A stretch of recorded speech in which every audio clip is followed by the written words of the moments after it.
di hari ini Bapak akan memberikan materi tentang kontrol diri, mujahadah nafs. Temanya, nah sambil Bapak share materinya.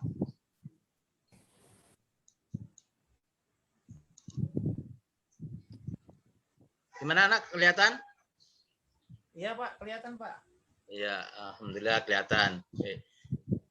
Dalam pembahasan ini, yang pertama Bapak akan menerangkan tentang KD-nya, yaitu menganalisis Al-Quran, surah Al-Anfal ayat 72, kemudian surah Al-Hujurat ayat 10 dan 12, serta hadis kontrol diri, mujahadah, prasangka, dan persaudaraan atau ukhuwah.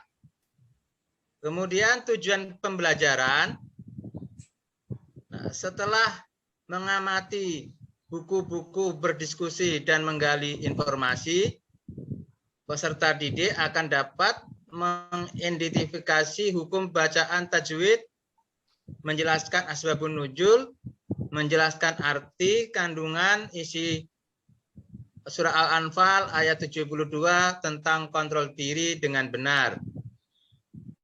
Yang kedua, setelah mengamati buku-buku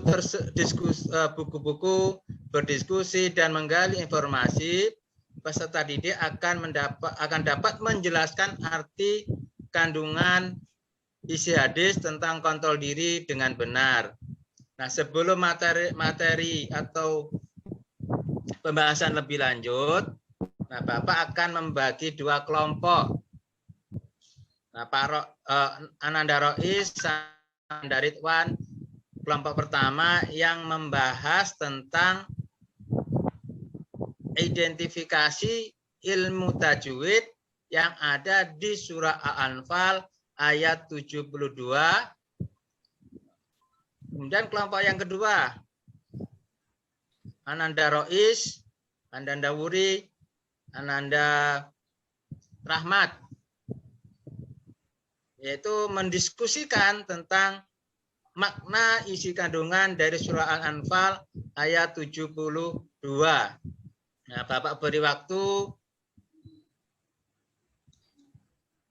5 menit.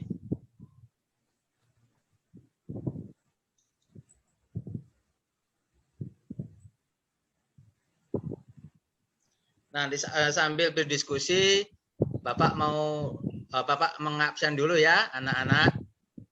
Sambil diskusi.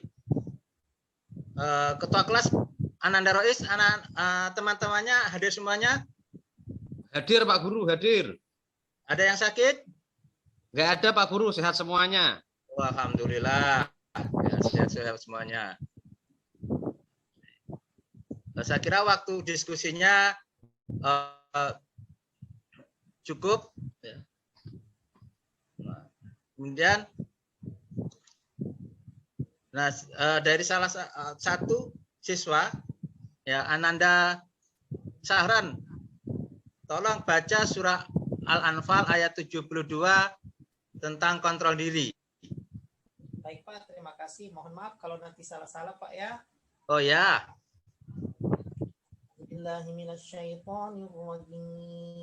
Bismillahirrahmanirrahim.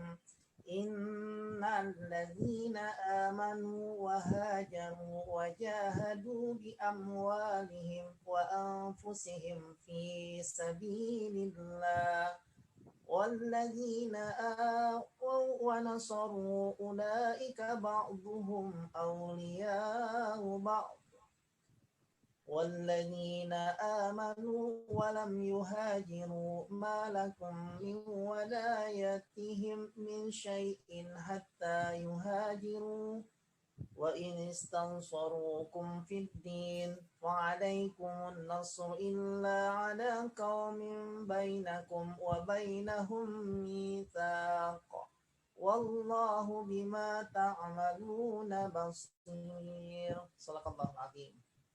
Terima kasih Ananda Syahran telah membacakan surah Al-Anfal ayat 72 dengan fasih.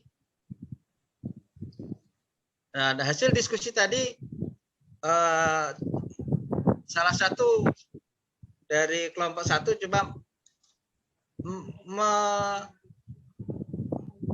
menyebutkan apa bacaan tajwid dari surah Al-Anfal ayat 72.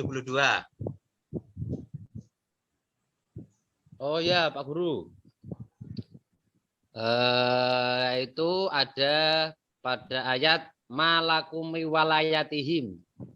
Itu ada nun mati bertemu dengan huruf wawu. Itu dinamakan idgham bi gunnah. Iya. Kemudian oh sudah. Ya, satu ya. Ya. Jadi Bapak akan menerangkan dari suratnya, kemudian sebab nuzulnya, dan identifikasi bacaan tajwid di surah Al-Quran Anfal ayat 72. Lihat slide-nya di surah Al-Anfal ayat 72. Nah, Bapak akan baca Bismillahirrahmanirrahim. Innalladzina amanu wa hajaru wa jahadu bi amwalihim wa anfusihim fi sabilillahi walladzina aw nasaru ulaika ba'duhum awliya'u ba'd walladzina amanu wa lam yuhajiru ma lakum min walayatihim min syai'in hatta yuhajiru wa nistansurukum fid dini fa alaikum nasru illa ala qaumin bainakum wa bainahum mitsaq wallahu bima ta'maluna basyir. Nah, dari ayat tersebut terjemahannya adalah sesungguhnya orang-orang yang beriman dan berhijrah serta berjihad dengan harta dan jiwanya pada jalan Allah dan orang-orang yang memberikan tempat kediaman dan memberi pertolongan kepada muhajirin, mereka itu satu sama lain saling melindungi. Dan terhadap orang-orang yang beriman tetapi belum berhijrah, maka tidak ada kewajiban sedikit pun bagimu melindungi mereka sampai mereka berhijrah. Tetapi jika mereka meminta pertolongan kepadamu dalam urusan pembelaan agama, maka kamu wajib memberikan pertolongan kecuali terhadap kamu yang telah terikat perjanjian antara kamu dengan mereka. Dan Allah Maha melihat apa yang kamu kerjakan. Itu artinya.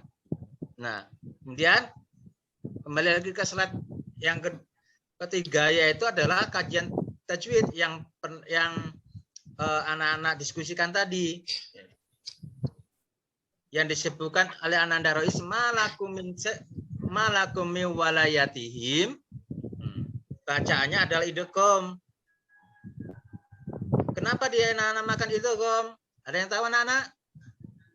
Karena ada nun mati bertemu wawu, Pak Guru.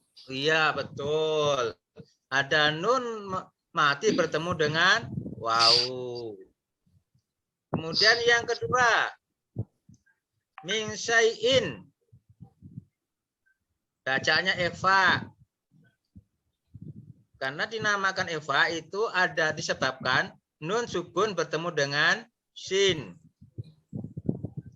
Kemudian qaumim bainakum, bacaan iklab. Nah, kenapa dinamakan bacaan iklab?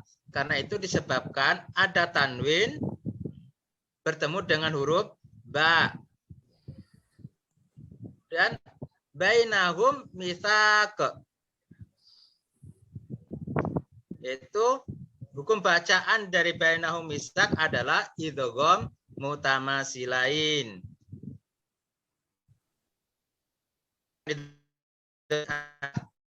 Sukun bertemu dengan mim. Basirun. Hukum bacaannya adalah mat arid li sukun. Ada adalah matobi'i. Ada yang tahu berapa huruf matobi'i? Ada Tahu Pak. ada berapa Pak ya? Ada 4 kah Pak? Ada 3? Ada? Ada 3 Pak? 3. Ya.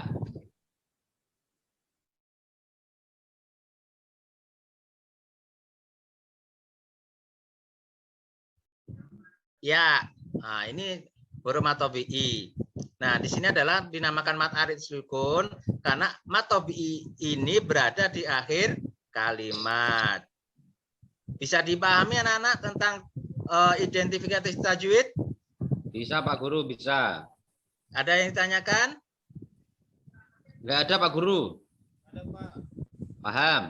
Paham? Ya, kita lanjut di slide yaitu kita membahas tentang asbabun nuzul. Jadi di surat Al-Anfal ayat 72, selain tadi membahas tentang ilmu tajwid, kemudian maknanya, nah di sini juga dijelaskan tentang asbabun nuzulnya. Tahu apa anak-anak asbabun nuzul? Sebab turunnya Pak Guru. Ya, sebab turunnya ayat. turunnya Al-Quran. Jadi sebab turunnya ayat Al-Quran. Nah, ayat Al-Quran ini di surat, khususnya di surat An-Anfal ayat 72, di sini adalah tentang harta warisan. Maksudnya di sini adalah pertanyaan seorang muslim atau pertanyaan kaum muslimin tentang harta warisan yang melibatkan orang-orang yang tidak beriman. Maksudnya adalah orang-orang kafir. Nah, ini pertanyaannya. Bagaimana kalau kami memberi dan menerima harta waris dari saudara kami yang musyrik? Nah itu sebab penunjuknya. Jadi kemudian Al-Quran ini menjawab, ya, ayat ini turun sebagai jawaban dari keresahan, kebingungan orang-orang muslim pada waktu itu. Yaitu adalah bahwa antara mukmin dan kafir tidak saling mewarisi harta. Di sini berarti sebelum ayat ini turun berarti pernah ada suatu masalah yang sangat rumit tentang nanti antara orang muslim yang memiliki saudara kandung tapi saudara kandungnya belum beriman. Nah, bolehkah saling mewarisi? Jadi timbul kebingungan, kerancauan dan sebagainya, maka ayat surah asbabun nuzulnya di surah di Al-Quran surah Al-Anfal ayat 72, maka turun ayat ini yang menjelaskan bahwa orang muslim dan orang kafir tidak saling mewarisi harta. Gimana? Bisa dipahami anak-anak? Paham Pak, paham. Jadi terjemahannya sudah kita baca, kemudian kita lanjut di kandungan surah Al-Anfal ayat 72. Yaitu yang pertama menjelaskan hubungan yang harus dijalin antara sesama umat Islam dalam membentuk tatanan umat yang kuat dan kokoh.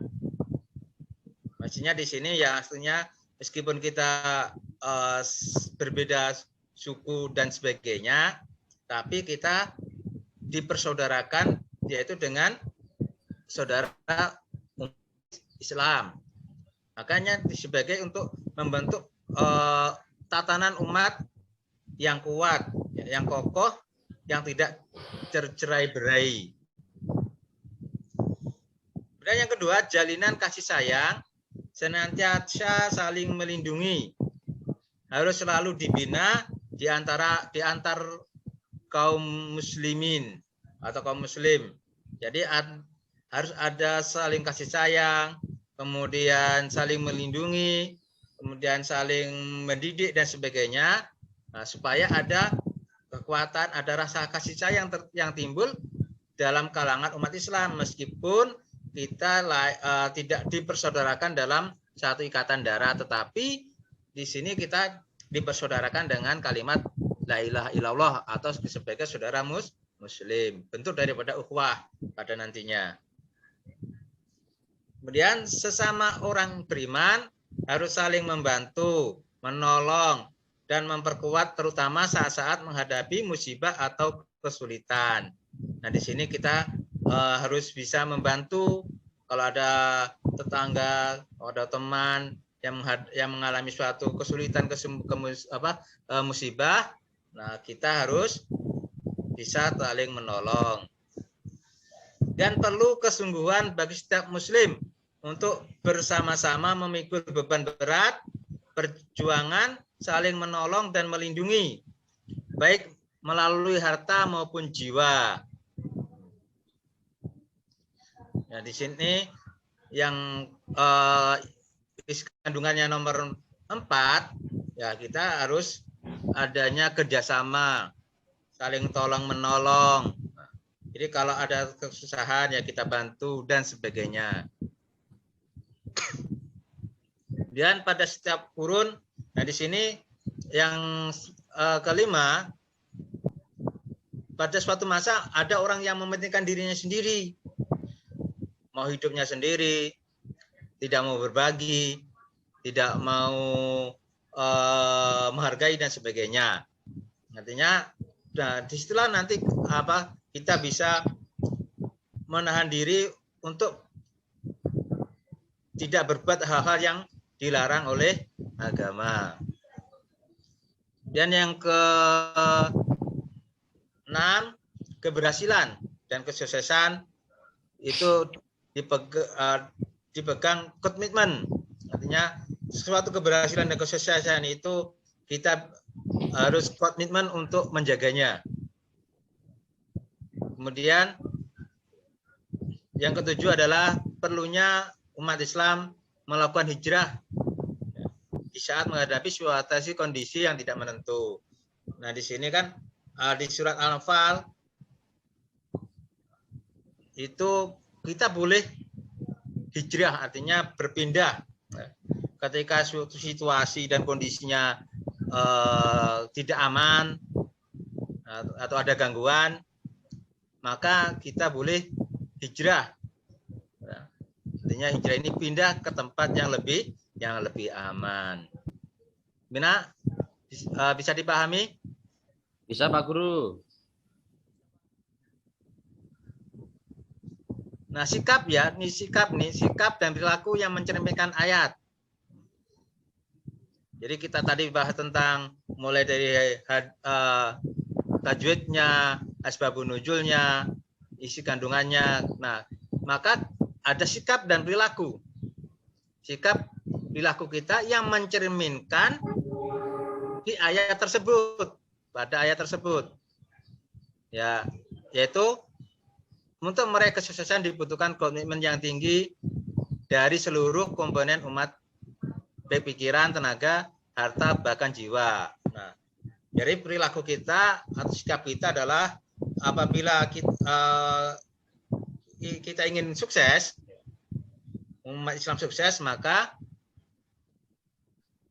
harus komitmen seluruh komponen umat, artinya yang memiliki harta, jiwa dan sebagainya, intelektualnya bagus, nah, maka bisa untuk bekerjasama meninggikan agama.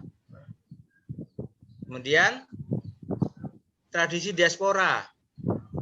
Diaspora ini artinya dia meninggalkan dari tanah kelahirannya menuju tempat di mana negeri tersebut maju atau memiliki penghidupan yang lebih baik daripada di negeri asalnya.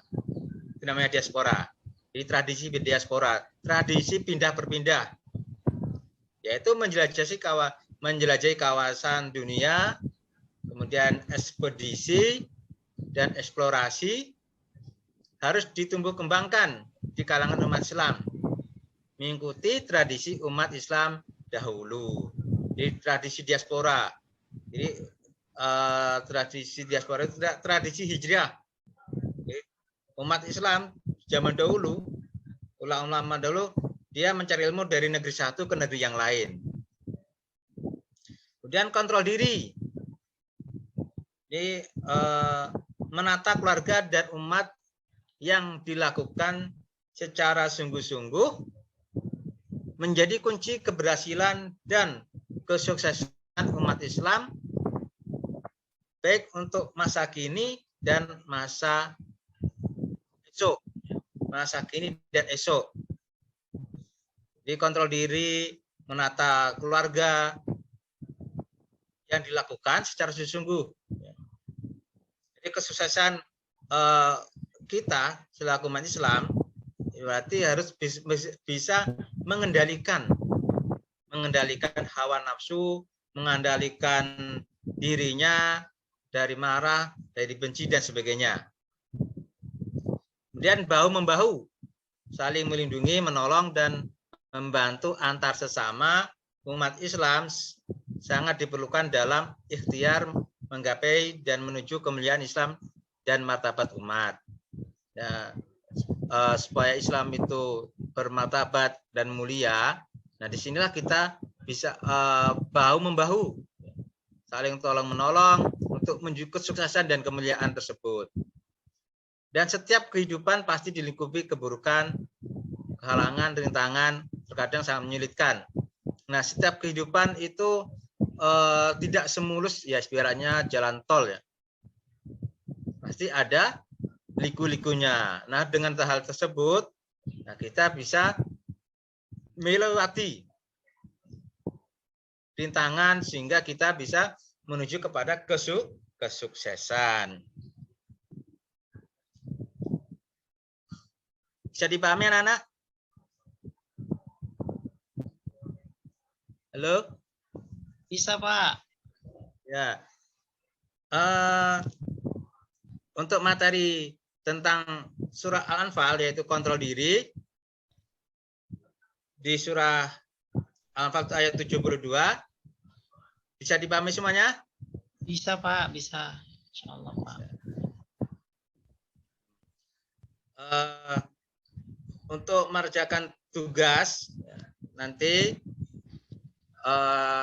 anak-anak mencari hukum bacaan atau mengidentifikasi hukum bacaan di surat Al-Anfal ayat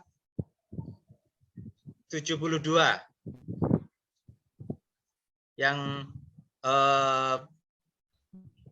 Ananda Sahran tadi baca. Nah, nanti Bapak kirim lewat LKPD tugasnya, nanti diselesaikan. Baik. Ada pertanyaan sebelum Bapak tutup? Untuk saat ini tidak ada, Pak. Insyaallah nanti kami pelajari lagi, Pak. Jadi sudah paham ya? Insyaallah, Ya, Pak. Pak. Jadi kesimpulannya dari pembelajaran ini adalah di surat Al-Anfal ya, kita harus bisa menahan diri dari marah, menahan diri dari perbuatan yang dilarang oleh Allah.